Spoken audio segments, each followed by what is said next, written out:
Preparing. 1, 2, 3. Hello, good evening, everyone. Good evening, IFNG. Good evening in the Philippines and good afternoon here sa Middle East and sa UK. So welcome again to our next live session with 9.09er. And for tonight, our guest speaker is none other than Sir Brian Sioson. For tonight's topic, it's IELTS speaking and versus PTE speaking. So if you're planning to take IELTS or PTE, I think PTE is for Australia.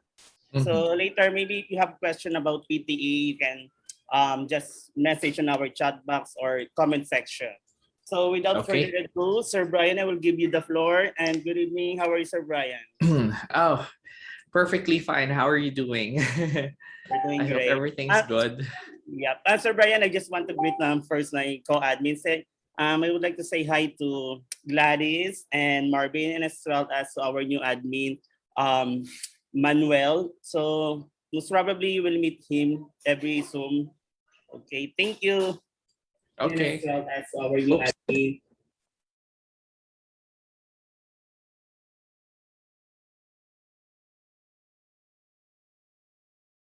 Sorry. I was having some technical problems. Okay, hello everyone and everyone who's attending on Facebook and here on Zoom. And today we have something interesting to talk about. I know that soon there are some other countries that will start opening their doors, especially to healthcare workers who would want to work in those countries. And in particular, we have two other English-speaking countries that are not yet open at this time.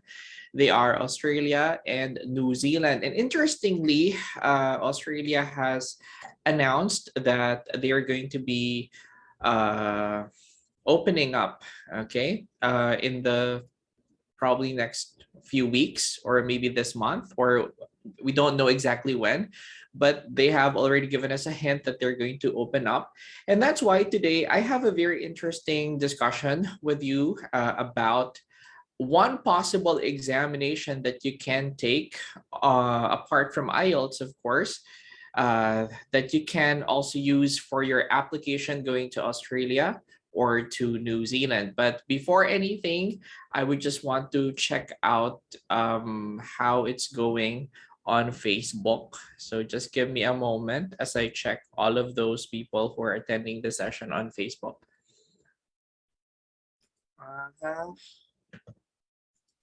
Okay, all right. So guys, this is a completely new examination that I'm going to discuss, side-by-side IELTS. So if you have any questions, because I know some of you might be having questions about this examination since it's totally unfamiliar to a lot of you, please do ask me on Facebook. Just post your questions. And I'm going to try and answer all of your concerns in the best way I can. Okay, so before I begin, I would like to formally introduce myself. My name is Brian from 9.09er IELTS Review and Tutorial Center. I've been an IELTS, PTE, and OET trainer for the past 11 years, and I got a band score of 9.0 in all of the components of IELTS. That's for listening, reading, writing, and the speaking component, plus the overall, of course.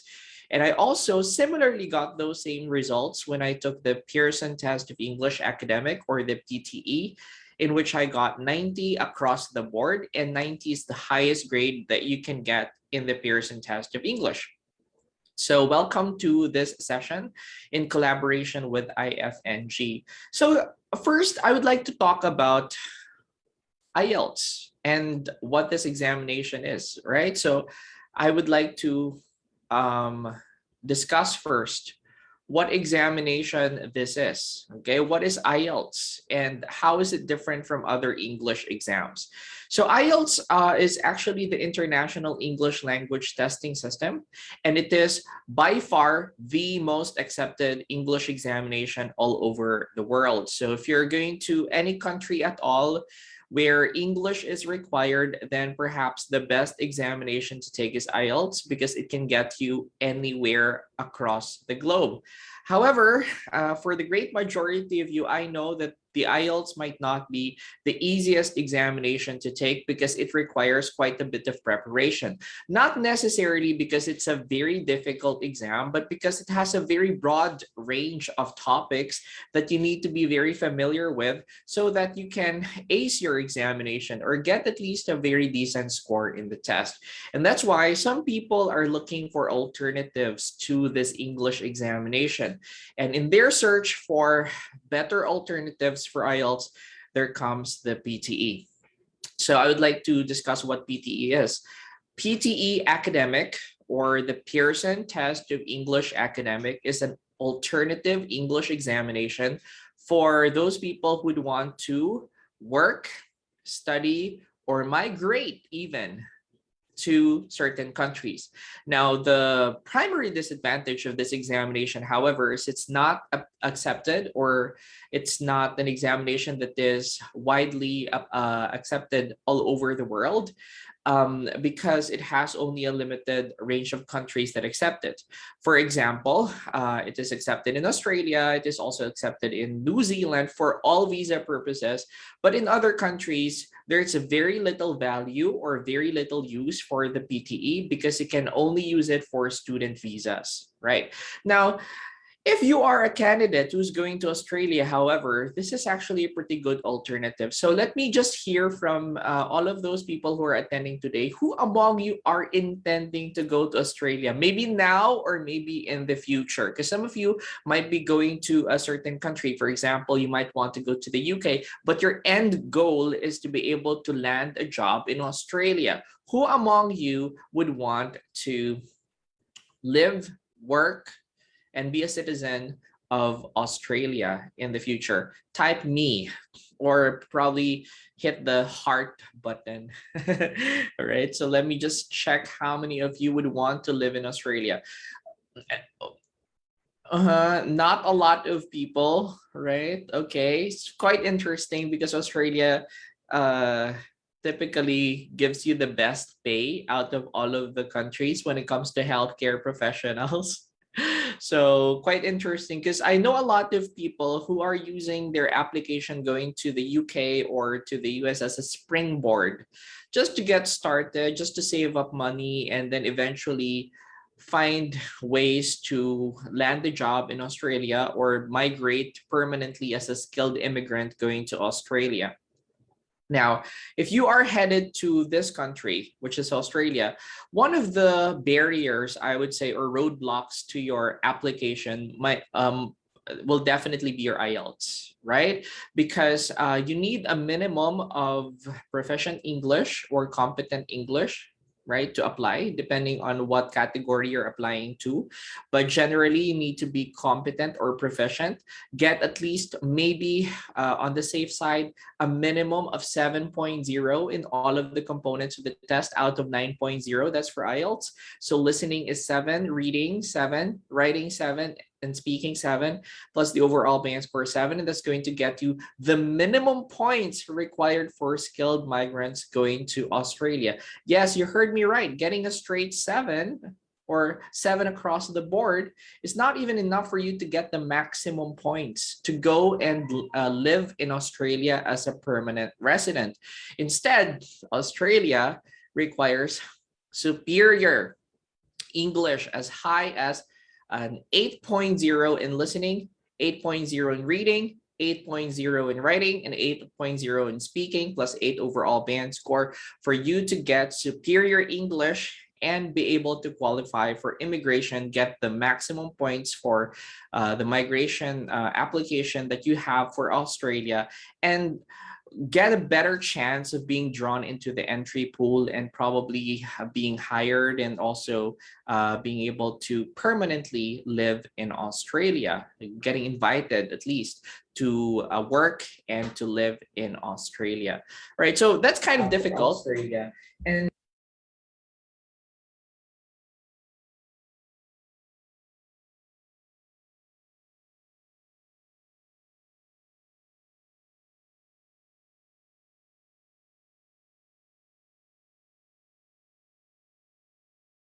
I apologize, there was like a technical glitch on my end. right? I am very sorry for that. So again, one of the limitations is that very high score requirement. So a lot of people will be required to get an 8.0 in the examination, which is very, very hard. And just to give you an insight on how hard it is to get an 8.0, particularly for the writing component for IELTS, I'll give you statistics. In the world, per year, only less than 1% of the total test taker population gets an 8.0 overall. So can you imagine if you are headed to Australia and you want to get a straight 8, it might be very hard because you have 99% chance of not getting that score if you're sitting the IELTS. Now, that's not to discourage you from taking the IELTS, but let's be realistic here. 99% chance of not getting an 8.0 in the examination versus 1% chance of hitting that score requirement. So it's a no-brainer. You might want to search for an alternative examination that's not necessarily easier, but maybe a little bit more manageable, a little bit easier for you to get the required scores. And one of which is definitely the Pearson test of English. So I'm going to talk about the differences and the similarities of IELTS and the PTE because there are a lot of similarities, but there are also huge differences between the two. Okay, now from the speaking perspective, what's IELTS? Okay, if you have attended a lecture before for IELTS, oh, that's my cat. So if you have attended the lecture for IELTS before, and I know that there have been a lot of lectures about IELTS speaking here at IFNG. If you have attended the IELTS lectures before, how many parts do you have in your speaking exam for IELTS? How many? Right? So can you type your answers on the message box? Right. So how many parts are there in the speaking examination? Okay, I want to check out all of those messages. Right. Okay, so let me just look at the message box. How many parts do you have in IELTS? All right, so some people are saying 3. Okay, that's correct. There are 3 different parts in IELTS speaking. Okay, so I'm going to discuss what they are. IELTS part 1 is your introduction and interview. In this first part of the examination, the examiner is going to ask you questions about yourself. So the questions are all about your personal preferences. You might be asked what your likes or dislikes are, what you're interested in, what you're passionate about. So all of the questions are all about yourself. Okay, so they're very simple to answer because certainly you know yourself, and as long as you know yourself, you'll be able to provide the correct answers to the questions that are asked. Remember as well that in your IELTS examination, you're not going to be graded based on the response, but instead on your English. So if your English is pretty good, no matter what your answers are, as long as they're related to the question and you have been able to demonstrate very good English, you're going to get a good score. Now it gets challenging as you transition into the various parts of the examination. So for part 1, it's very easy. It's just an interview. It's very personal. It's like, a talk show interview, something like that. You have to feel like you're a celebrity being interviewed by a reporter or something like that. And you have to just talk about your likes and dislikes. But when you get to part 2 of the examination, you have to deliver a speech. This is called your individual long turn. And the individual long turn will last about 2 to 3 minutes. And you will be provided 1 minute preparation time for you to plan out what you're going to say during your speech. And you have to talk uninterruptedly for a couple of minutes. I said uninterrupted because you're not going to be stopped by the examiner until you're done with your 2-minute speech. This can be quite a challenge for a lot of people because we are not naturally trained to speak for a couple of minutes. Many of us can just speak for a little over 30 seconds, and that's already the maximum amount of time that we can talk. So it can be a bit challenging for the great majority of candidates who are sitting the examination. Topics in part 2 are still very general. They're very relatable. However, the challenge is how you're going to be able to expand your answers so that you'll be able to talk for 2 minutes straight. You will know when you're done with your examination, particularly in part 2, okay, that section of the exam, when the examiner tells you to stop. So until the examiner tells you to stop, just keep on talking. right? Usually after part 2, the examiner asks you a couple of roundup questions just to conclude the entire thing, especially if you've been talking for a while and you're not able to get to the conclusion of your answer plus 2 minutes is already over.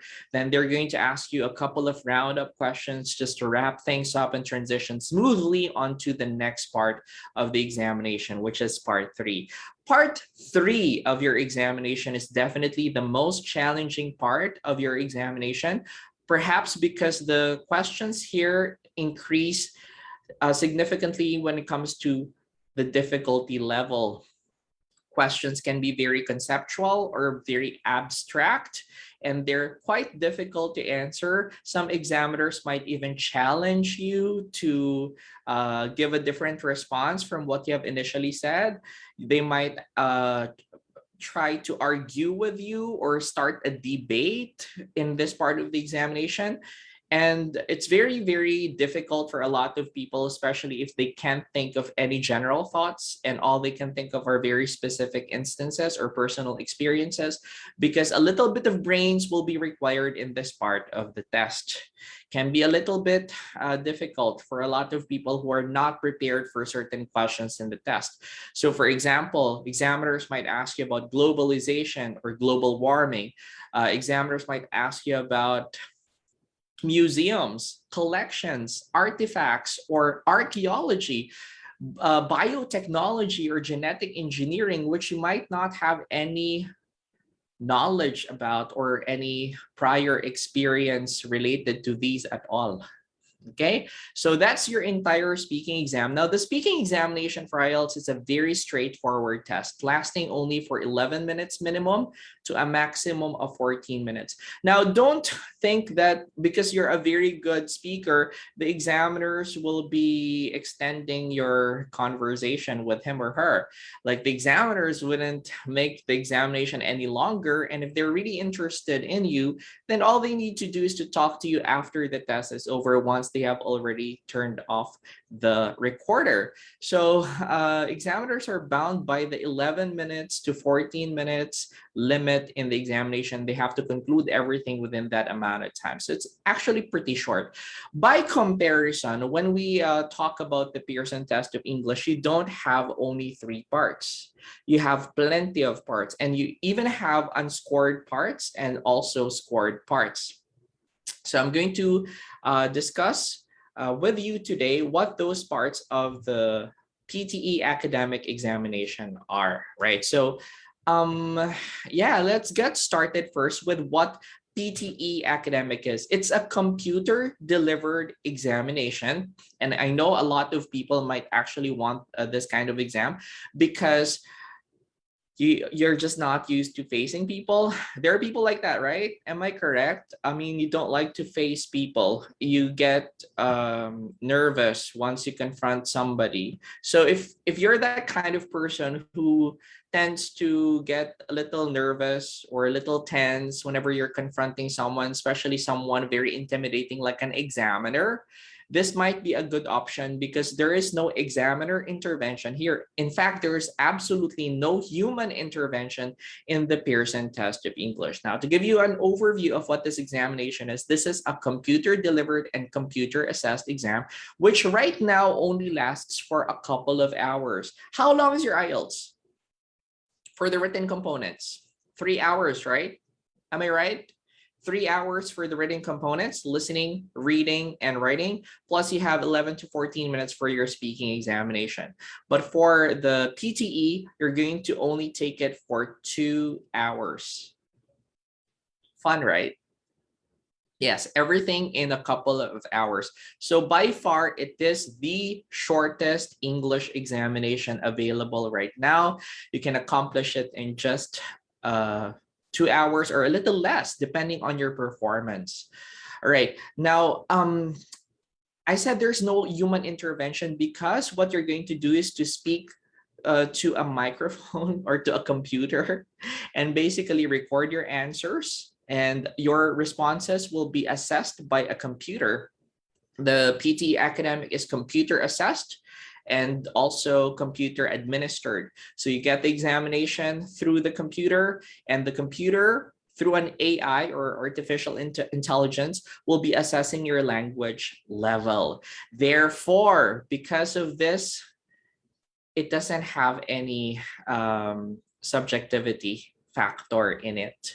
Like there's no examiner factor. Like the examiners cannot give you a lower score just because they don't like your answers, perhaps, or that essentially shouldn't be the case. But let's face it, some examiners might have their own biases on what responses they're expecting from a high rating candidate. They might not award a band 9 to you, even if you're deserving of a band 9, just because they don't agree with your answers or how you carried yourself, or maybe you have an accent that is not native. So because of this, you might not actually be able to hit your target marks for IELTS, but for PTE, I have seen in the past how many years that I've been teaching PTE, so many candidates getting a perfect score in the speaking examination for PTE time and again. And that's something that is not very common in the IELTS. You know, a lot of people get 90, over 90 in the Pearson test of English compared to IELTS, in which 9.0 in the speaking examination is very, very rare. So because of that, I would say that this is a very objective test.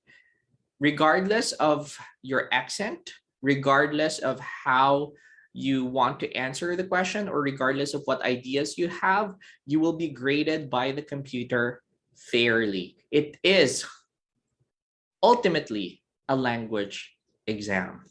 Okay, that tests your language proficiency, not your knowledge, not your ability to respond to the questions, but your English in particular.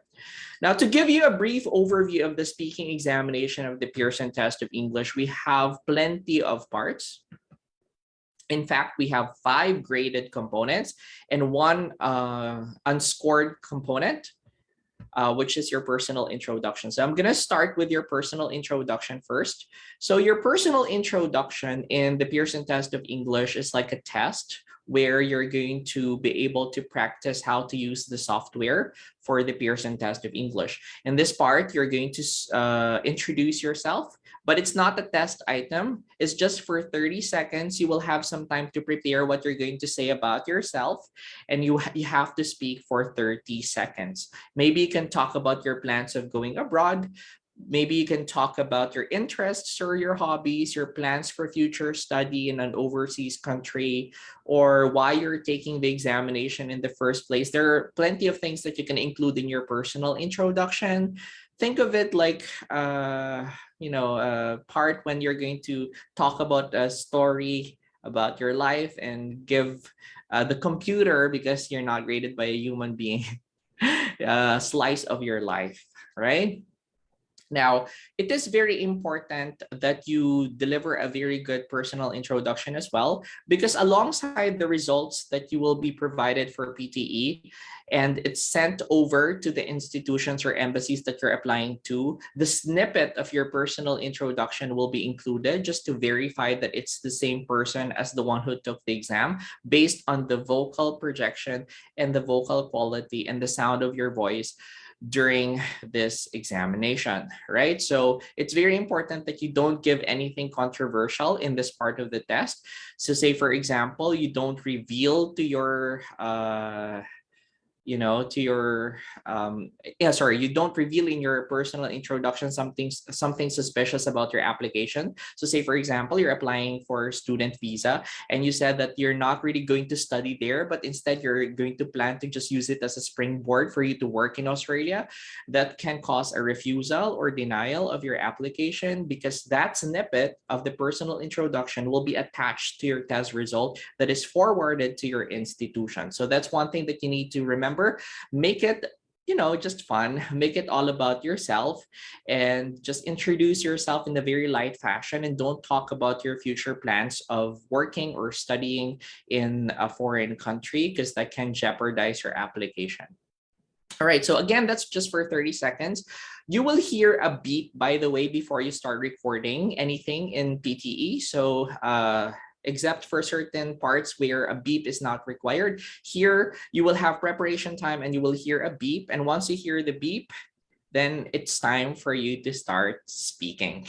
Remember, if you don't speak for 3 seconds, the microphone shuts off and will not anymore capture anything that you say. So you have to make sure that you speak when you hear the tone. So that's your personal introduction part. Now, apart from the personal introduction, you have the graded components, and they're composed of 5. If I can remember correctly, they are read aloud, repeat sentence, describe image, retell lecture, and answer short questions. I'm going to talk about those 5 different parts of your Pearson test of English, and let's compare them against the 3 parts of your IELTS speaking examination.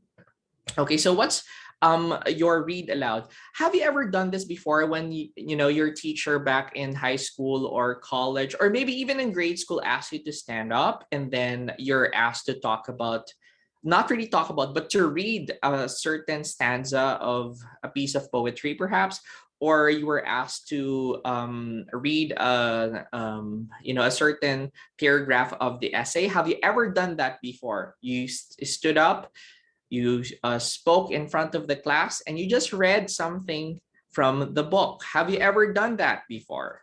I'm sure you have experienced that at one point in your life, and this is exactly what is going to happen in your Pearson test of English. You will be receiving a passage that you will have to read aloud, all right? And essentially what you want to do here in this part of the examination is not just to read, but to also showcase the full extent and breadth of your language ability by using different intonation patterns, by sounding very interested, by sounding very conversational, and that's going to help you to achieve a very high score. Now, remember, in this part of the examination, it's just reading aloud. You will be graded based on the number of words that you have been accurately able to read. So if there are 60 different words in your passage, then you have 60 points for this part of the examination, and you get deductions depending on the number of mistakes that you've committed, maybe in your pronunciation, maybe in the intonation pattern, or maybe you didn't read it right, okay? Or you skipped an entire line and you moved on to the next one. You get a maximum of 15 points for this part, and that 60 points will be your content grade, but you will be graded not just based on the content of your answer, but also not only on your response, or not only on the content of your answer, but also on 2 other aspects: pronunciation and oral fluency. So you get 10 points actually for oral fluency and pronunciation combined, and you get only 5 points for your content. So it's a no-brainer in your PTE. Your pronunciation and your oral fluency are both more important than what you're saying. It's a common misconception in the Pearson test of English that you have to be very intelligent, you have to speak with substance, but it's not true, because the content aspect of the examination actually contributes less than half of your total score for PTE. More than half, or 2/3 to be very precise, of your score will come from your pronunciation and your oral fluency. And then there are some people who are asking, oh sir, do I need to have like a very native sounding accent to get a good score? No, because the computer is trained to recognize different accents. So no matter what accent you use, whether it's Filipino or another kind of Asian accent, or you're using an American accent or a British or Australian accent, it's fine. What's important is that you have been able to clearly pronounce every sound. Clarity is more important than your accent. Okay, so it's not surprising that a lot of people get good grades here, because you're just supposed to read aloud. And here's one of your friends asking, so is it similar to Versant 9? test types, very similar, in fact, to Versant. If you have ever tried that examination before, it is very similar. You just have to read aloud, you get grades for that. Number two, you have repeat sentence. Okay, so what's repeat sentence? What happens here is you will hear a sentence. It's a short sentence, and you have to, from memory, repeat what you have heard exactly as it said, not just based on the words that were used, but also based on the intonation that you've heard, right? So for example, this is what you've heard.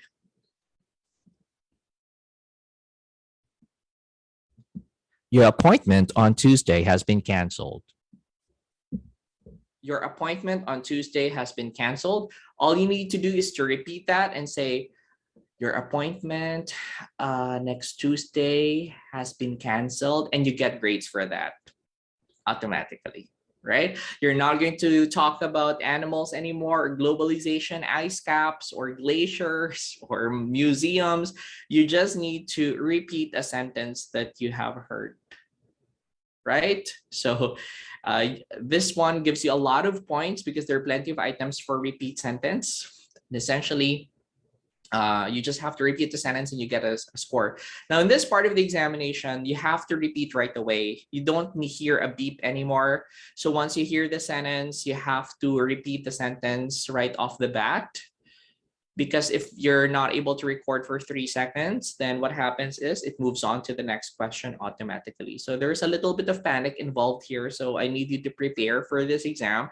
Although it is naturally a little bit easier compared to IELTS, it is something that you still need to really prepare for ahead of time so that you don't panic during your examination. So that's the second part. So again, we have read aloud, and the second part is your repeat sentence. Now, number three, what's number three?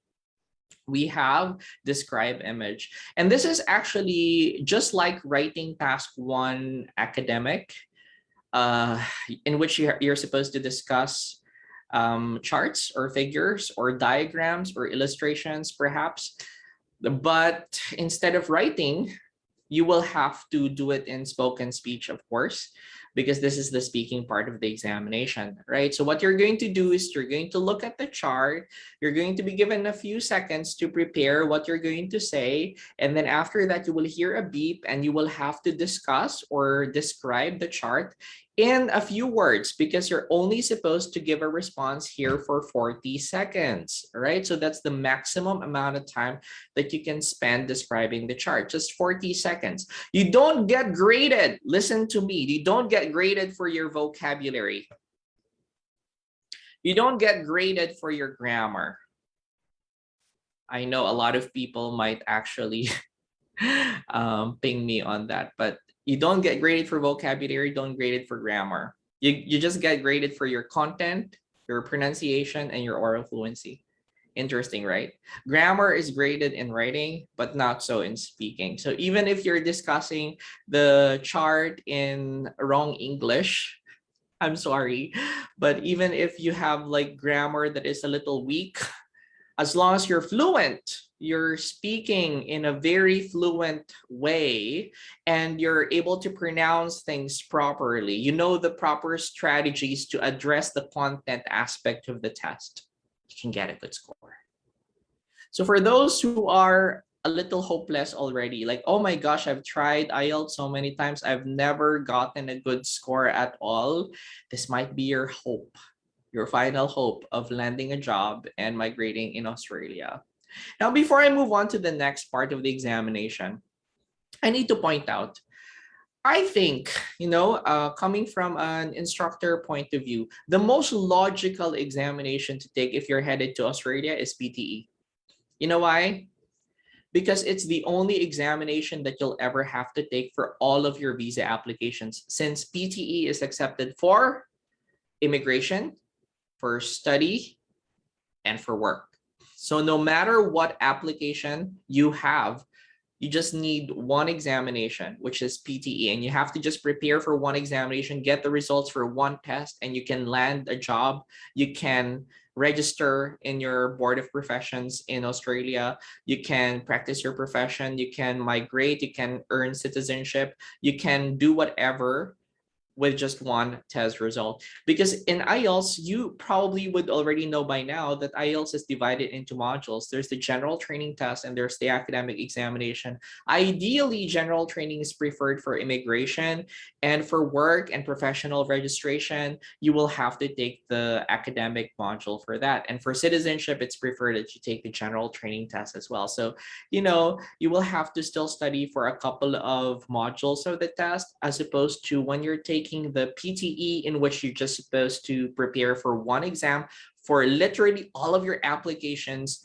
and all of the stages of your permanent residency and citizenship in Australia, right? So the next part of the examination is read-tell lecture. So what's going to happen in this part of the test is you will be hearing a pretty long lecture, around 1 minute and 30 seconds long. It's a little lengthy, no? 1 minute and 30 seconds. And what you're supposed to do is to just summarize that in 40 seconds. So you're going to take down notes on a notepad that's called the erasable notepad. So you can jot down important details about what you're hearing. And then after that, you will be given some time to organize what you're going to say for 10 seconds. And then after which the tone will be heard and you have to start delivering your response. There are only maybe one or two items for this part of the examination because it's pretty long. So it doesn't really contribute that much to your test score. If you're going to ask me, the most important parts of your examination for speaking are repeat sentence and describe image. Okay, so this one is there, but not so necessary for you to ace your PTE. And finally, we have the last type of question, which is more of like a game show to me as opposed to an examination. It seems like a game show, right? So for example, you will be asked a very simple one sentence question. Sometimes you even have options, and all you need to do is to blurt out your answer for that particular question. Okay, for example, what do you call a professional who takes care of your teeth? What is the answer? Can you type your answers? Of course, you can't blurt out, or you can't say your answers. So what's the answer? Oh my gosh, you can only hear the question once. There's no repetition. What do you call a professional who takes care of your teeth? And the correct answer is dentist. And you get grades for that. Can you imagine, guys? 1 point for every correct answer. Here's another one. When you're having an interview, are you supposed to feel grumpy or enthusiastic? All right. See, there's an option already. You're just supposed to choose between two options, right? So what are you supposed to feel when you're having an interview? Grumpy or enthusiastic? And some people don't want to type their answers because they don't know the spelling of enthusiastic, right? All right, so just type E. All right, so enthusiastic, right? So you're supposed to feel energetic when you're having your interview, right? That's it basically. And after that, you're done with your speaking test. And here's actually the good part. Some people have problems with reading. Am I right? Do you have problems with reading? Like true, false, not given is so difficult for you. Like you're at your wit's end trying to figure out whether the answer is true or false or not given. Have you ever encountered that in your life? In PTE, each one of those speaking components, with the exception of describe image, will actually also contribute to your score for other exams. I'll give you an example. Read aloud is essentially a speaking component, but it also contributes scores for your reading exam, helping you to elevate your reading score, even if it's actually naturally low only, because you're not really very good when it comes to comprehension and all. Read aloud will be able to lift your score up if your score in reading is a little bit poor. You have problems with your listening examination. Repeat sentence can help you to increase your score in listening, because for everything that you say and everything that is captured correctly for both read the lecture and repeat sentence, you get points as well for the listening component. Amazing, right? Right. So can you imagine, right? If you're looking for an examination, which can be an alternative to IELTS, if you're headed to Australia, this is not only the most logical option, but also the fastest one to review for.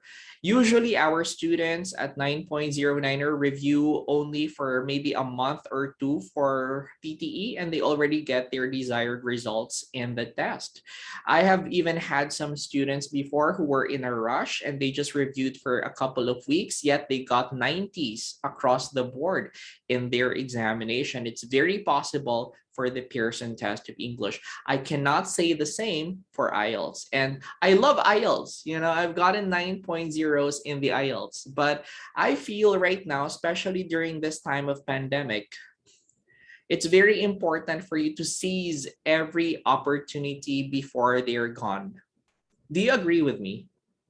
Like, there are a lot of opportunities for you to go abroad. There are a lot of countries that are opening their doors to, for example, healthcare workers and other professionals.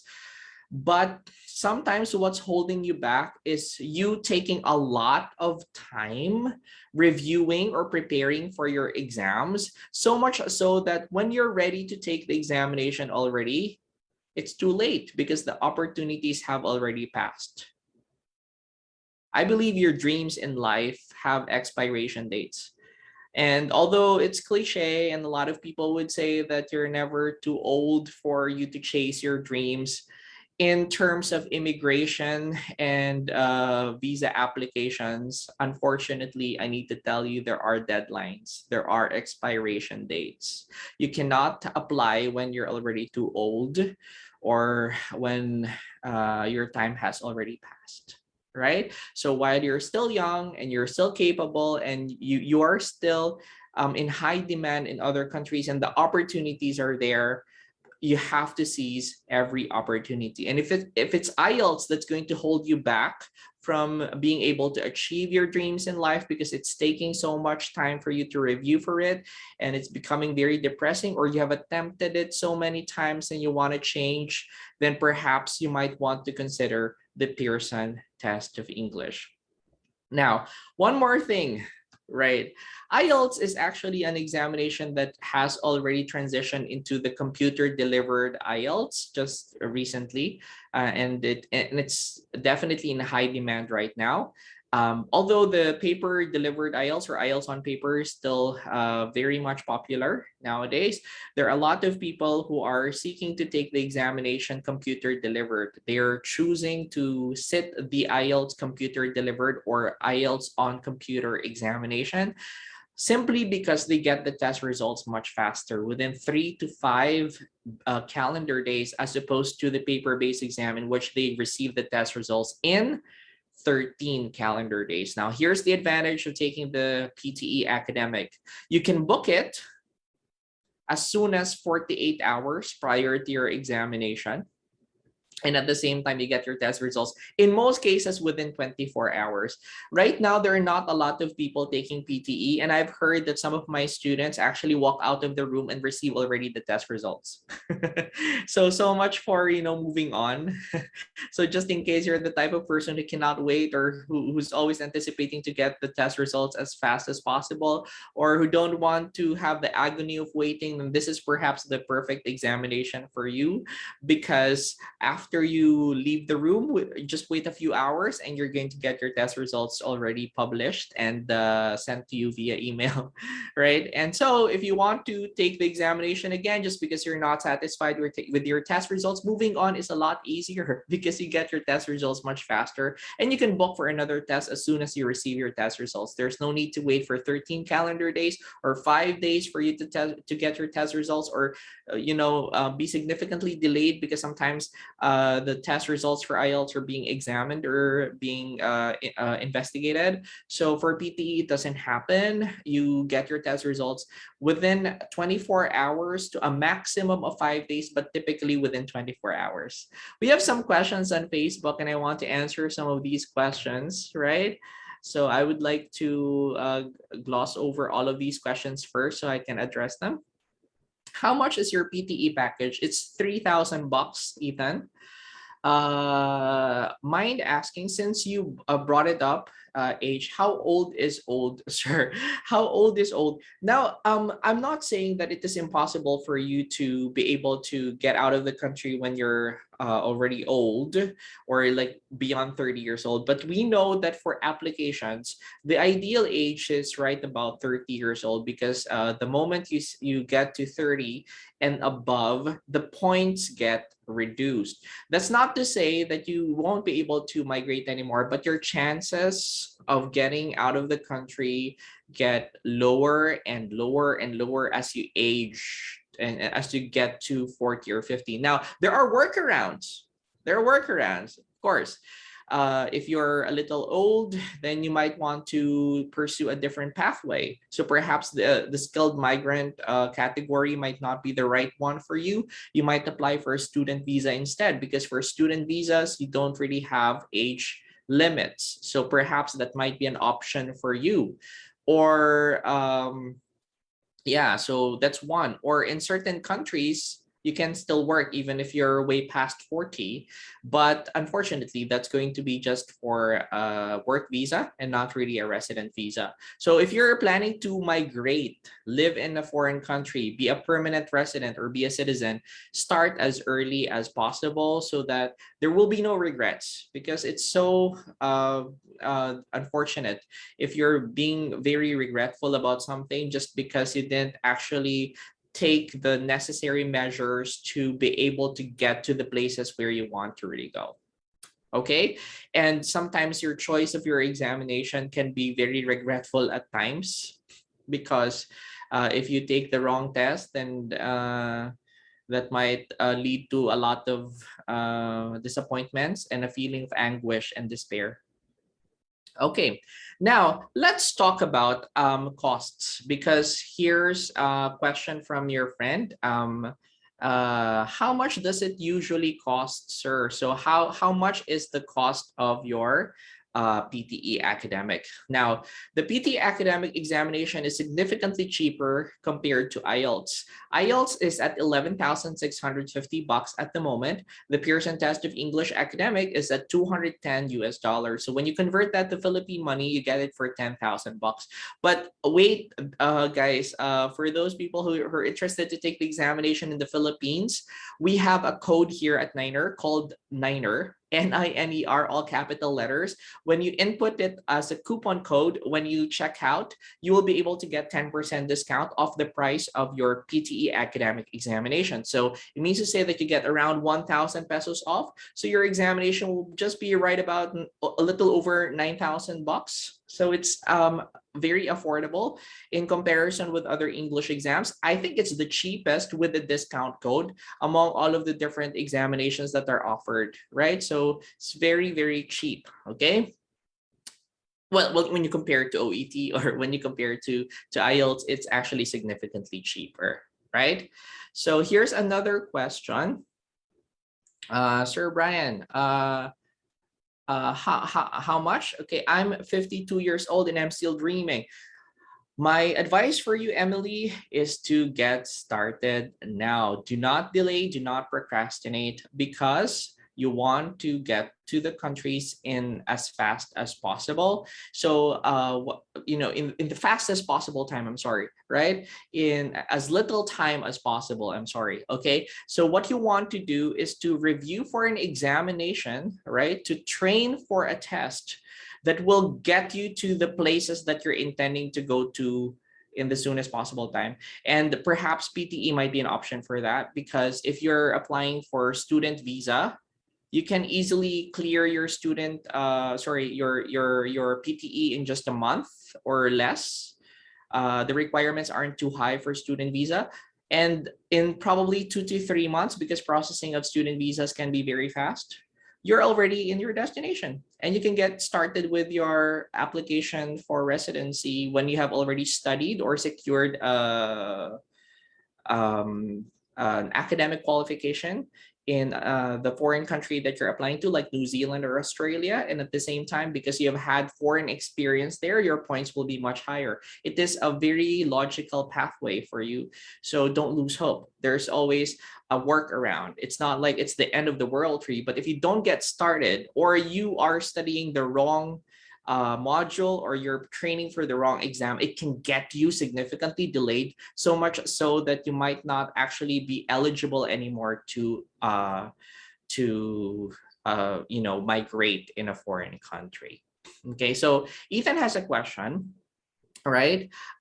Does US also has a point system like Canada? When it comes to migration in the US, they do not really have the point system in place. It is only in Australia and in Canada. But if you're going to ask me whether PTE is accepted in the US, there are certain states in the US that require the PTE, or that actually allow you to submit the PTE test result in place of TOEFL or IELTS. You can search for all of those states online.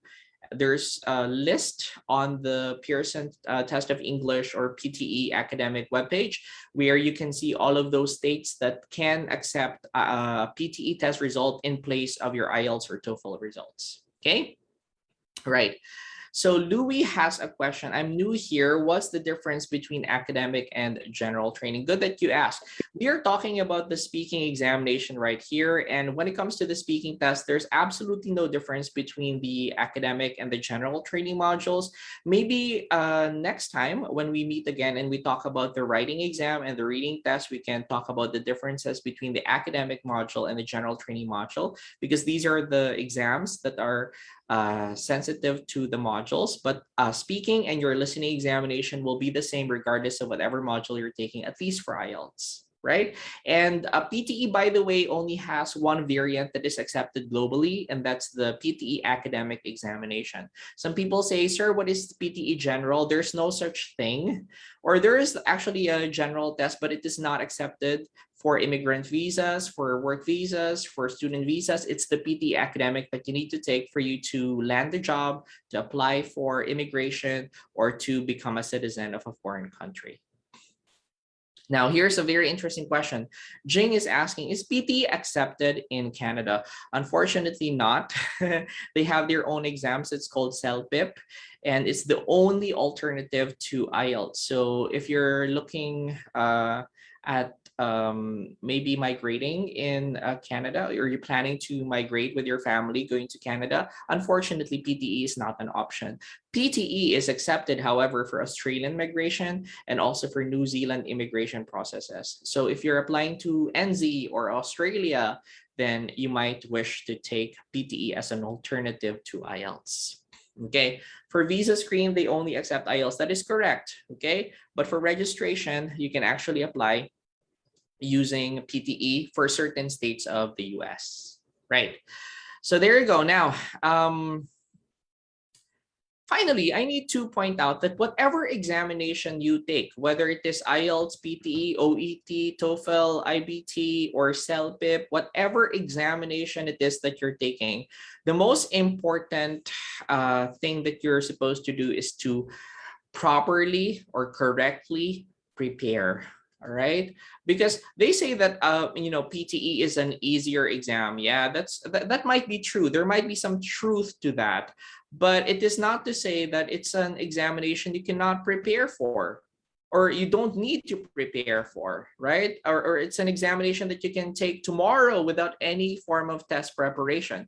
Test preparation is always the key to success. So if you want to prepare for your examination properly, you have to use the correct resources, you have to get the best advice, and most importantly, you have to focus on materials that are legitimate and are reflective of what it is that you're going to really take in the actual examination, because these exams are high stakes English exams. They're going to cost you a lot of money.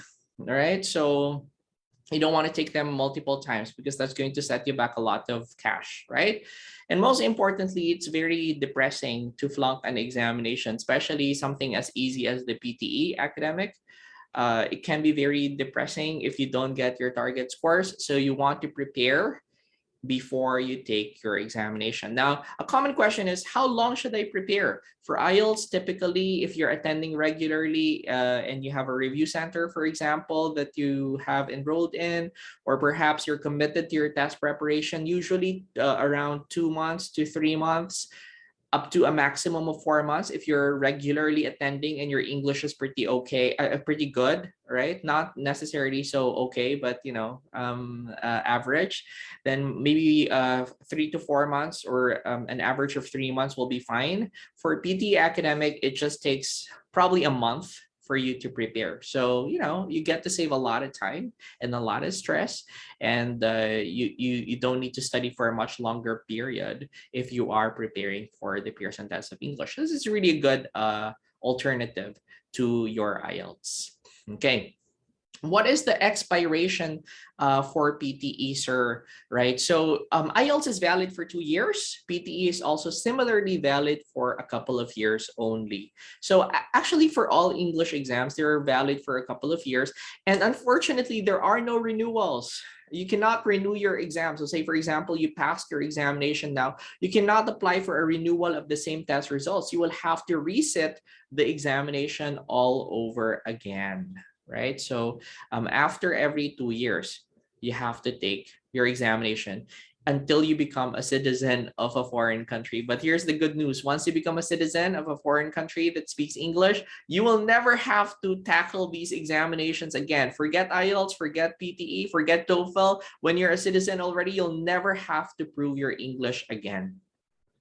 All right. Okay. So Ethan has a question. Is it better to take PTE if you are a nurse? Going to Australia, right now, I've heard that they have a new system in Australia for nurses, and that's called the OBA, or I'm not sure what it is exactly. Is it outcome-based assessment? I think so. Right? It's based on your experience and based on exams. And the minimum language qualification for you to get into that program is a 7.0 straight. You know that writing is very hard to ace, and it's very hard to get a 7.0 in the writing component. So if you're looking for a logical alternative, because OBA accepts PTE anyway, you might want to take PTE instead. It's actually a very good alternative to the examination, right? To IELTS in general. Okay. So there you have it. I hope that this session, although very short, has given you an insight on what examination you would be taking for your overseas application, especially if you're bound for Australia or New Zealand, because there's so many different examinations out there, and you want to really take the most logical pathway to go to the countries that you're headed to. You don't want to get delayed. You don't want to waste a lot of money. And most importantly, you don't want to have a hard time applying for your residency going abroad. So here's a question from Renz. Hi, sir. Regarding po sa registration ng IELTS, na-cancel po kasi yung exam ko due to not receiving proof of payment on time by British Council. I booked again ng exam, but it is giving me another reference number. What do I need to do, sir? Are you applying for the British Council? Yeah. All right. Okay. So if your previous application has already been canceled, then you will have to settle the payment for the next application that you have created because the previous one has already lapsed and you cannot anymore pay for it. Okay. What are the desired scores in PTE? So I said a while ago that the scores for IELTS are from 0 to 9, whereas for PTE, I've mentioned the highest grade is 90 and the lowest grade perhaps is a 10.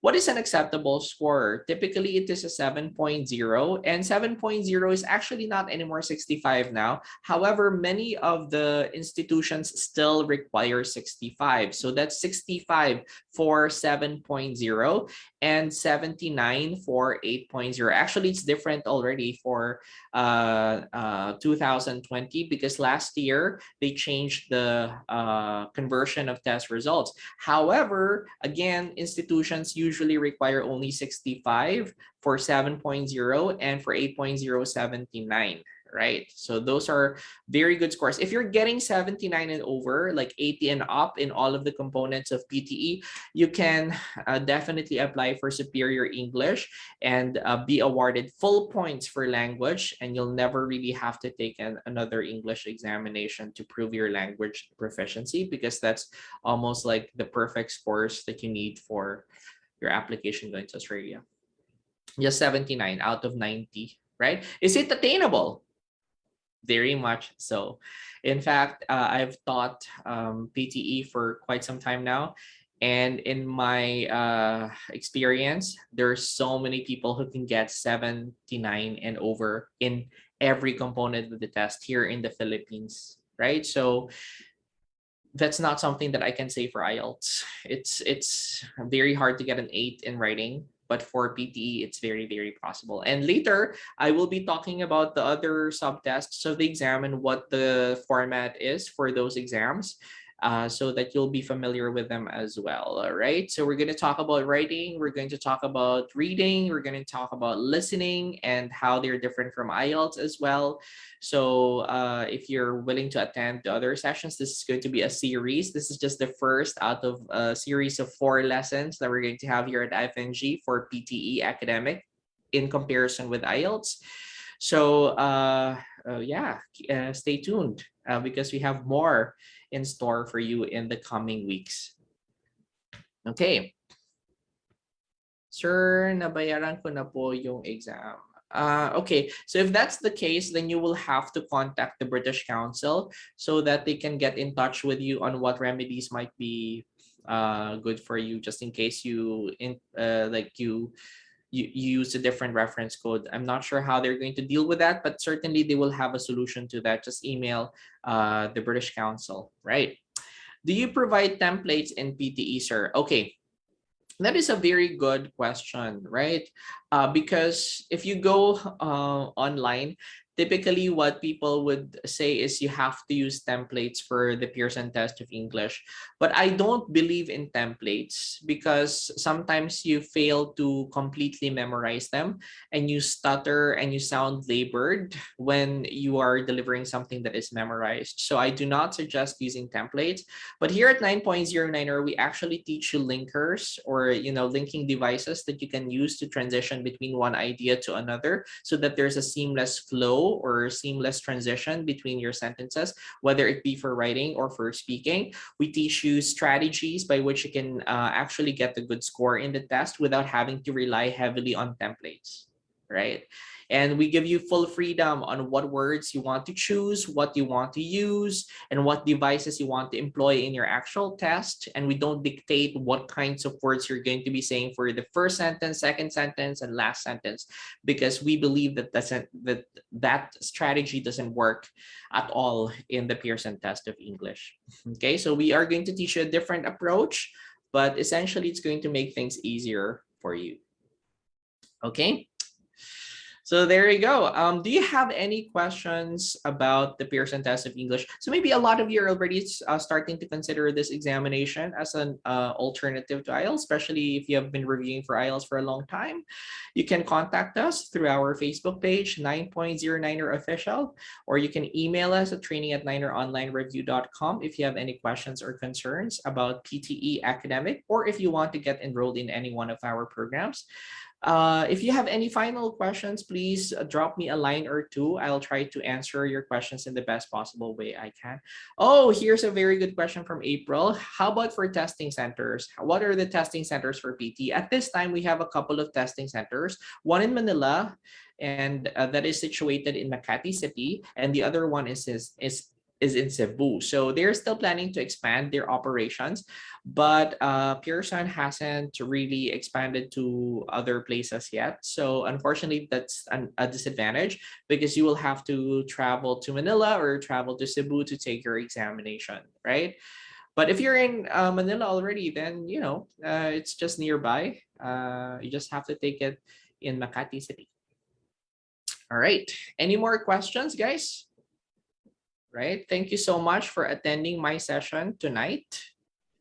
Really enjoyed talking to you guys. Right. I hope that this has also been inspirational in you realizing your ambitions and chasing your passions and dreams in life, right?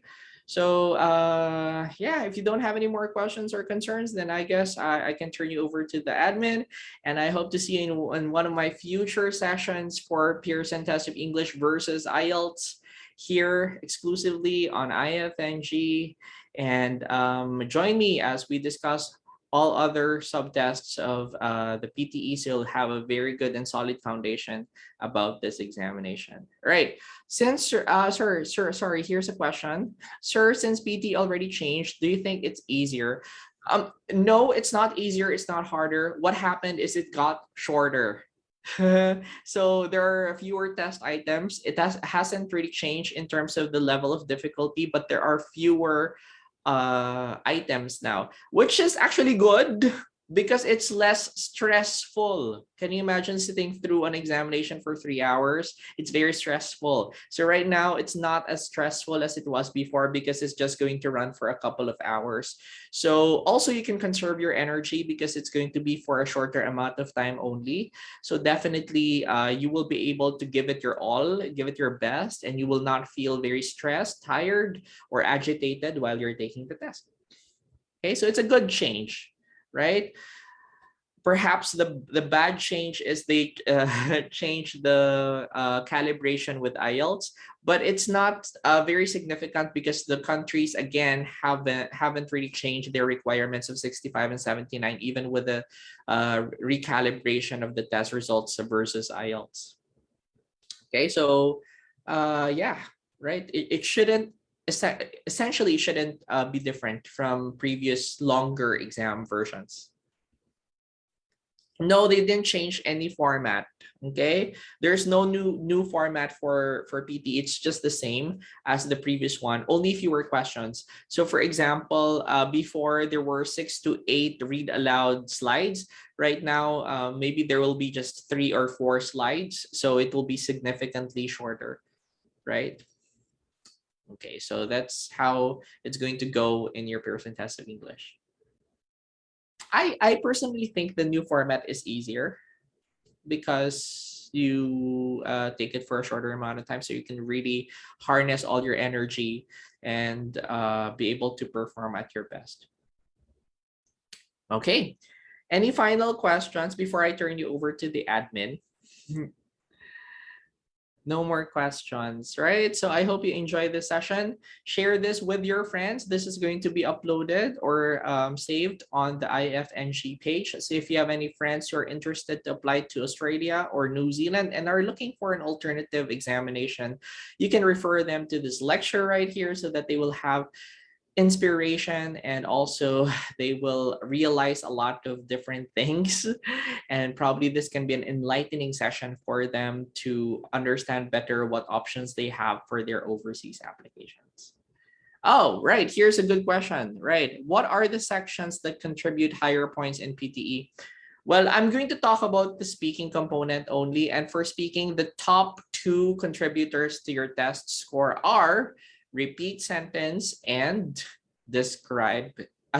repeat sentence and read aloud. These are the top 2 contributors to your total score for the speaking examinations. If I'm going to rank them, it's repeat sentence followed by read aloud, then describe image, and then read the lecture, and at the bottom of the pack is your answer short questions. Now I can answer that question for other examinations because unlike IELTS in which you get 1 point per item, it's a little bit different for PTE because there are exam questions or question types, I'm sorry, that can be more important or can contribute a greater amount of points to your total score compared to others. So it's not fair. It's not like, you know, every type of question is the same in terms of how they contribute to your total test score. It's something that you can learn in class if you attend in our you enroll in our program and attend any one of our PTE lectures.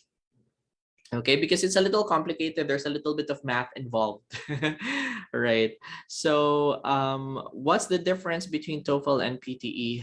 It's really very different. TOEFL is still a language examination that is assessed by humans. And PTE is totally computer assessed. So it's checked by the computer. So there's really so much difference. I think TOEFL is still closer to IELTS compared to PTE because of that factor of it being graded by humans, even if it's computer administered as well, and you have to record your answers because it's IBT. It's an internet-based exam. It is not purely computer assessed, right? So there you have it, guys. I hope that this has been an insightful session, and I hope to see you in one of your future sessions here at IFNG. Yeah, if you don't have any more questions, I'll turn you over to the admin. Hi po. Hello, sir. Thank you, Sir Brian, for your wonderful lecture tonight. And I would like to say we're happy to have you back. And thank you to Sir Erwin of 9.09er. Hello, Sir Erwin. Good evening. And to all my co-admins, Gladys, Marvin, and Manuel. So yeah, this is for your speaking IELTS and PTE lecture. And then next week, we will gonna have another session. So thank you, everyone. Have a good night. Thank you, Bye, Sir Brian. guys. Bye. Bye. Good night, everyone.